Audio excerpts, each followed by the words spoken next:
JN Barua নিয়ে social মিডিয়ায় এত মাতামাতি শুনছি। আমি প্রথম জেএন বড়ুয়ার কেক খেলাম এই বছরের ফেব্রুয়ারি মাসে চাইনিজ নিউ ইয়ারের দিন। তবে এই লম্বা লাইনটা শীতকালে ক্রিসমাসের আগের দিন ছিল। প্রায় 1 ঘন্টার উপর লাইন দিয়েও আমার হাতে কিছু আসেনি। দোকান থেকে বলা হচ্ছিল খাবার আসছে, কিন্তু তারপর যখন লোকে বিরক্ত হয়ে জিজ্ঞেস করতে শুরু করলো, বললো 9টার আগে নাকি কিছু পাওয়া যাবে না, ইচ্ছে হলে 4-5 ঘন্টা ওয়েট করুন, নইলে চলে যায়। ওদের স্পেশালিটি ছানা কেক, ওয়াইন কেক কোনোটাই ছিল না। তারপর পরের বার ফাইনালি আমি ছানা কেক আর একটা রাম কেক আনার সুযোগ পেলাম।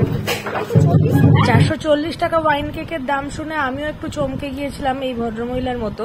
রাম কেক থুড়ি ফ্রুট কেকটার 250 টাকা দাম। তবে বেস্ট আইটেম এই 60 টাকার ছানা কেকটা।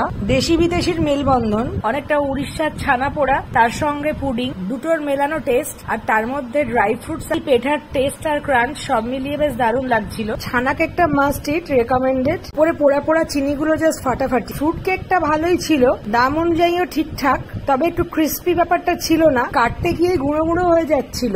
আর এক্সেসিভ ড্রাই ফ্রুটস, তবে বাদাম নয়, এই টুটি ফুটি গুলো প্রচুর ছিল।